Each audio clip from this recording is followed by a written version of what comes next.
এই শোনা, একটু দাও না প্লিজ, খুব ইচ্ছে করছে আমার। ইচ্ছে করছে মানে? কিসের জন্য ইচ্ছে করছে সেটা তো বলবে। উফ, জানো না তুমি কিছু? আমি তোমার স্বামী। আমার বলা প্রতিটা কথার মানে তোমাকেই জানতে হবে নিধি। আচ্ছা, এখন আমি আসছি কেমন? আমার আরো অনেক কাজ পড়ে আছে। নিধি নিজের কথাটা শেষ করতেই রাজের সামনে দিয়ে চলে যেতে নিল। নিধি রাজের সামনে দিয়ে এগিয়ে যেতে নিতেই রাজ নিজের স্ত্রী নিধির হাত ধরে ফেলল আর একটা হ্যাচকা টান দিয়ে নিধিকে নিজের বুকে টেনে নিল। রাজ নিধিকে নিজের বুকে টেনে নিতেই নিধি খানিক অবাক হয়ে গেল। নিধি হয়তো রাজের এমন কাণ্ড দেখার জন্য মোটেও প্রস্তুত ছিল না। নিধি রাজের চোখের দিকে প্রশ্নসূচক দৃষ্টিতে তাকাতেই রাজ নিধির চোখের উপর নিজের চোখ রেখে নিধিকে উদ্দেশ্য করে মুচকি হেসে বলতে লাগলো। কোথায় যাওয়া হচ্ছে শুনি? আমাকে এমন বিরহের মাঝে রেখে তুমি তো চলে যেতে পারবে না সোনা। উফ, এই তুমি কি শুরু করেছো বলো তো? এমন করছো কেন আমার সাথে? কেন করছি সেটা কি এখনো বুঝতে পারছো না? সারা রমজান মাসটা আমি অপেক্ষা করে গেছি, নিজেকে সামলে রাখার চেষ্টা করেছি। আর আজ তো আর নিজেকে সামলে রাখার দিন নয়। রমজান মাস শেষ, এখন তো একটু আদর করতে দিবে। রাজের মুখ থেকে এমন সব কথা শোনার পর নিধির ঠোঁটের কোণে মুচকি হাসির রেখার উদয় হলো। রাজ এতটা পাগল যে তার পাগলামিগুলোর কথা বলা শুরু করলে দিন শেষ হয়ে রাত চলে আসবে।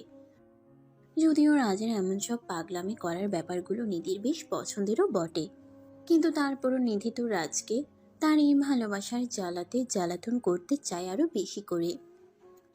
নিধি রাজের চোখের উপর নিজের চোখ রেখে আলতো করে একটা চোখ মেরে দিয়ে নিধি রাজকে উদ্দেশ্য করে মৃদু কণ্ঠে বলে। এত সহজে তো আমি আপনার ফাঁদে পা দিচ্ছি না জান। আপনাকে পাগল হতে দেখতে যে আমার ভারী ভালো লাগে। এই নিধি, এসব কি বলছো? হ্যাঁ, আমার মাথা খারাপ করে দিও না বলে দিচ্ছি। আমাকে আদরটা করতে দাও শোনা। এই ফাজলামি করা একদম বন্ধ করো, ওকে? আমি তোমাকে কোনোভাবেই আদর করতে দিব না, মানে দিব না। তবে আমি কিন্তু এখন জোর করব। আমি জোর করলে কিন্তু সেটা মোটেও ভালো হবে না। ইস, আসছে জোর করতে। দেখি, করে দেখাও জোর। আমিও দেখতে চাই তুমি কতখানি জোর করতে পারো। তবে রে। রাজ নিজের বলা কথাটা শেষ করতেই নিধির উপর ঝাঁপিয়ে পড়ল। নিজের স্ত্রীর উপর ঝাঁপিয়ে পড়ার পর রাজ আপন মনে নিধিকে আদর করতে শুরু করে দিল। নিধি রাজের এমন উষ্ণ আদর পেয়ে নিজের মনের মাঝে এক অদ্ভুত ভালো লাগার অনুভূতির উপস্থিতি অনুভব করছে। নিমিষেই নিধির বুকের বাম পাশটাতে এক অদ্ভুত শান্তি চলে আসলো। কথায় আছে না, ভালোবাসার প্রিয় মানুষটির কাছে একজন নারী সব থেকে নিরাপদ। নিধির ক্ষেত্রেও ঠিক তাই ঘটছে। নিধি নিজেকে আজ একদম নিরাপদ ভাবতে পারছে রাজের জন্য। রাজনীতিকে আনমনে কল্পনার জগতে হারিয়ে যেতে দেখে মুচকি একটা হাসির রেখা নিজের ঠোঁটের উপরে এঁকে নিল। রাজ নিজের ঠোঁটের উপর মুচকি হাসির রেখা টেনে নিয়ে আলতো করে নিজের ঠোঁট জোড়া নিধির ঠোঁট জোড়ার দিকে এগিয়ে দিল। রাজের চোখে মুখে তীব্র নেশার ছাপ দেখা যাচ্ছে। নিধির মিষ্টি মধুর ঠোঁটের স্বাদ গ্রহণ করার জন্য রাজ যেন আর অপেক্ষা করতে পারছে না। রাজ নিজের ঠোঁট জোড়া নিধির ঠোঁটের দিকে এগিয়ে দিল। রাজের ঠোঁটজোড়া নিধির ঠোঁটজোড়ার সাথে এক হবে এমন সময় নিধির ঘোর কেটে গেল। নিধির ঘোর কাটতেই নিধি নিজের ঠোঁটের পাশে নিজের স্বামীর রাজের ঠোঁটজোড়া দেখে হকচকিয়ে উঠল। নিধি হকচকিয়ে উঠে রাজের ঠোঁটের সামনে থেকে নিজের ঠোঁটজোড়া সরিয়ে নিল। নিধি রাজের ঠোঁটের সামনে থেকে নিজের ঠোঁটজোড়া সরিয়ে নিতেই রাজ খানিক অবাক হয়ে যায় আর ভ্রুকুচকে নিধিকে জিজ্ঞেস করে। নিধি, এটা কি হলো? তুমি সব সময় আমার সাথে এমনটা কেন করো? বলতে পারবে একটু? আমার না সত্যি এবার মাথাটা মনে হচ্ছে গরম হয়ে উঠছে। তোমার তো শুধুমাত্র মাথা গরম হয় না সোনা, অনেক কিছুই গরম হয়। আর তুমি ইচ্ছে করেই চাইছো আমারও সবকিছু গরম হয়ে যাক। সেটাই তো করতে চাচ্ছি আমি। তাছাড়া এতে ভুল কি আছে? অনেক ভুল আছে। একে তো আমি তোমাকে বারবার করতে নিষেধ করেছি, তারপরও তুমি আমাকে এইসব ফালতু কথা বলে বলে আমার মাথা গরম করে দিচ্ছ। মানে তোমাকে না, ইচ্ছে করছে এক্ষুনি। এখনই কি নিজের স্ত্রী থেকে আদর ভালোবাসা চাওয়াটা কি অন্যায় বলো? আমি তো তোমার থেকে একটু ভালোবাসা পেতে চাই। তোমাকেই আসক্ত হয়ে গেছি আমি। তোমার হয়েই সারাটা জীবন থাকতে চাই। রাজের বলা এই কথাটা যেন সরাসরি এসে নিধির বুকের বাম পাশে আঘাত করল। এক অদ্ভুত রকম ভালো লাগা খেলে গেল উৎকাশের বুক জুড়ে। নিধি অনেক আগে থেকেই জানে যে রাজের সাথে সে কথায় কখনোই পেরে উঠবে না। রাজ যেমন কথায় সবার থেকে এগিয়ে, ঠিক তেমন করে রাজ ভালোবাসায়ও সকলের থেকে 2 পা এগিয়ে। রাজের কথাটা শেষ হতেই নিধি মুচকি হাসি দিয়ে নিজেকে নিয়ন্ত্রণের চাবিটা এবার রাজের হাতে তুলে দিল। আর মুচকি হেসে নিধি রাজকে উদ্দেশ্য করে বলল, ওগো মোর প্রিয়তম, একটা কথা সব সময় মাথায় রাখবে, আর সেটা হলো আমি তোমাকে জ্বালাতন করি কারণ আমার ভালো লাগে, আর দিন শেষে আমার নিজেরও তোমার আদর ভালোবাসা পেয়ে ভীষণ রকম ভালো লাগে। তাই ফাজিল, ভালো লাগার পরেও আমার সাথে ফাজলামি করতে হবে তোমার, তাই তো? একদম তাই।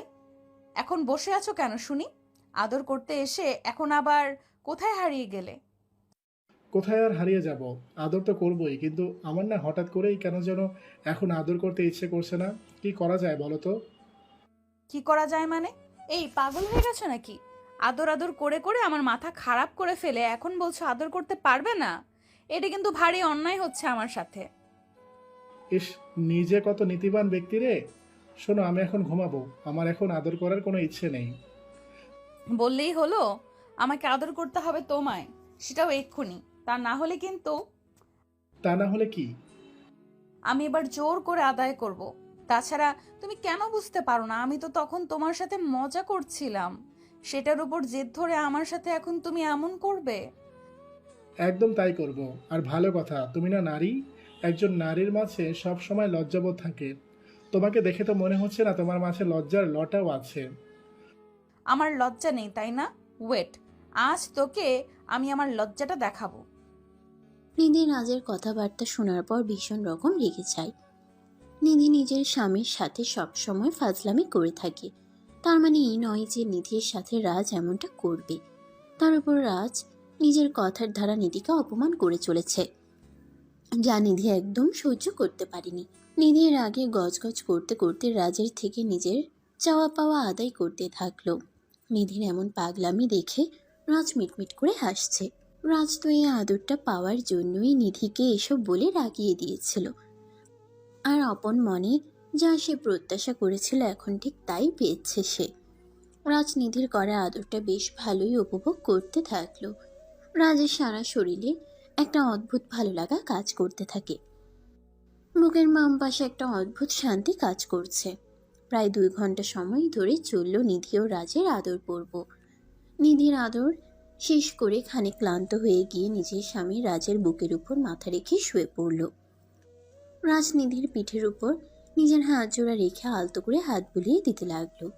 নিধি রাজের এমন হাত বুলানোটা বেশ অনুভব করলো, আর রাজকে উদ্দেশ্য করে মৃদু কণ্ঠে বলল, কি হলো আপনি এখন এমন ভাবে শান্ত হয়ে গেছেন কেন? আপনার নির্লজ্জ স্ত্রীর আদরে মন ভরে গেছে নাকি? মন না ভরে কি আর উপায় আছে? এমন করে আদর করলে মন প্রাণ একদম জড়িয়ে যায়। তাই না, বজ্জাত লোক একটা!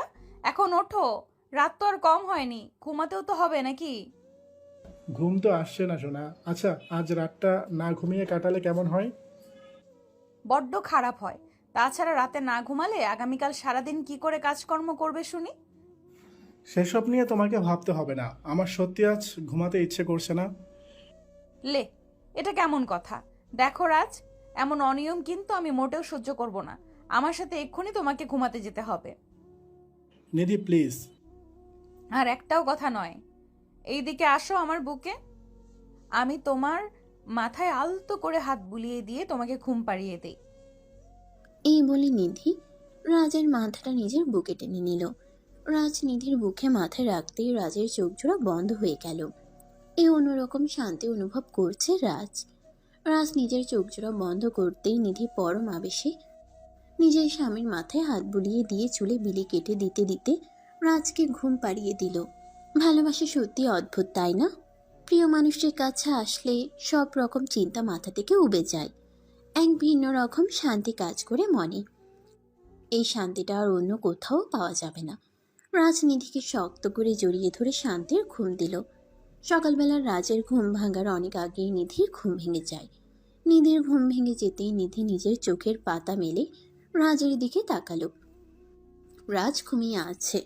নিধি ঘুমন্ত রাজের মুখের দিকে তাকাতেই নিধির চোখ জোড়া আটকে গেল। ঘুমন্ত রাজকে অসম্ভব সুন্দর লাগছে। এক কথায় রাজের মায়াবী মুখে নিধি হারিয়ে গেল। নিধি রাজের মায়াবী মুখের দিকে এক দৃষ্টিতে তাকিয়ে থাকতেই রাজের ঘুম ভেঙে যায়। রাজ নিজের চোখ মেলে তাকাতেই নিধিকে দেখতে পেয়ে খানিক অবাক হয়ে যায়, আর নিধিকে উদ্দেশ্য করে কৌতূহলী কণ্ঠে বলে ওঠে, এই নিধি, আমার দিকে এমনভাবে তাকিয়ে আছো কেন তুমি? কিছু বলবে? রাজের কণ্ঠস্বর কানে আসতেই নিধির ঘোর কেটে যায়। নিধি রাজের কথায় খানিক অপ্রস্তুত হয়ে গিয়ে রাজকে উদ্দেশ্য করে কাঁপা কাঁপা গলায় বলে উঠল, আরে তেমন কিছু না, এমনিতেই দেখছিলাম তোমায়, এই আর কি। হুম, মিথ্যা বলছো তুমি। আমি জানি তুমি আমার থেকে সত্যি আড়াল করতে চাচ্ছ। সত্যি করে বলো, ব্যাপারটা কি? আমার দিকে কেন তাকিয়েছিলে তুমি? উফ, বললাম তো তেমন কোনো কারণ নেই। সকাল হয়ে গেছে, উঠে পড়ো। ফ্রেশ হতে হবে তো নাকি? ফ্রেশ হতে তো এখন ইচ্ছে করছে না, তাছাড়া বারবার ফ্রেশ হলে তো সমস্যা, শরীর খারাপ হতে পারে।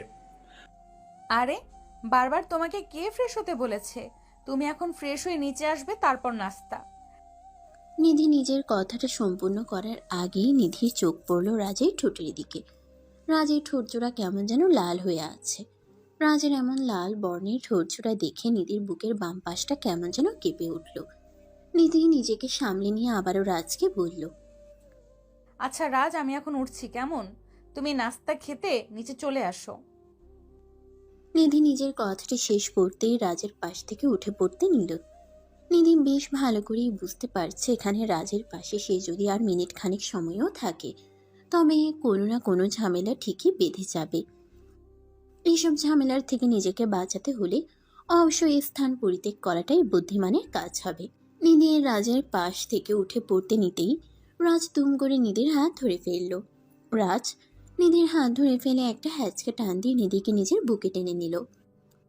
রাজ নিধিকে নিজের বুকে টেনে নিতেই নিধি হকচকিয়ে রাজের বুকে চলে আসলো। নিধি রাজের বুকে চলে আসতেই রাজ নিধির এলোমেলো চুলগুলো ধরে নিধির কানের পেছনে গুজে দিয়ে নিধিকে উদ্দেশ্য করে মলিন নেশালো কণ্ঠে বলল, আমার থেকে পালিয়ে আর কোথায় যাবে তুমি? জানো না, দিন শেষে আমার বুকেই তোমায় ফিরতে হবে। রাজ, তুমি আবারও ফাজলামি করা শুরু করে দিয়েছো। আমার কিন্তু সত্যিই লেট হয়ে যাচ্ছে, আমাকে যেতে হবে। আমাকে যেতে দাও প্লিজ। সরি, তোমাকে আমি যেতে দিব না। আমার ইচ্ছে করছে না তোমাকে যেতে দিতে। একটু বোঝার চেষ্টা করো জান। আমার মনে আবারও রোমান্টিকতা চলে এসছে। এবার তো আমি চাইলেও তোমাকে ছাড়তে পারবো না। রাজ, তুমি কিন্তু এখন খুব বেশি বেশি করছো। এমন করলে কিন্তু আমি সত্যিই কান্না করে ফেলবো। কান্না করে আর যাবে কোথায়? আমি আমার পাওনাটা আগে বসে তো নেই, তারপর তোমার যা ইচ্ছে হয় করো। রাজ নিজের কথাটি শেষ করতেই নিধিকে শক্ত করে জড়িয়ে ধরে নিধির ঠোঁট জোড়া নিজের দখলে নিয়ে পাগলের মতো করে চুমু খেতে লাগলো। রাজের এমন পাগল করা চুমুক খেয়ে নিধি নিজেও রাজের সাথে রেসপন্স করতে বাধ্য হলো।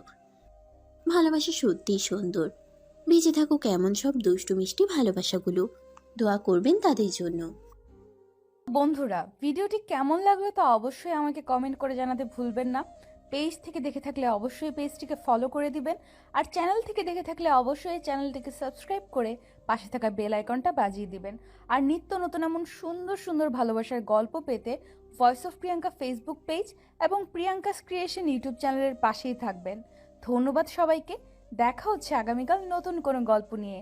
ততক্ষণ পর্যন্ত সবাই ভালো থাকবেন, সুস্থ থাকবেন, আর আমাকে সবাই অনেক বেশি দোয়া এবং ভালোবাসা দিবেন। আল্লাহ হাফেজ।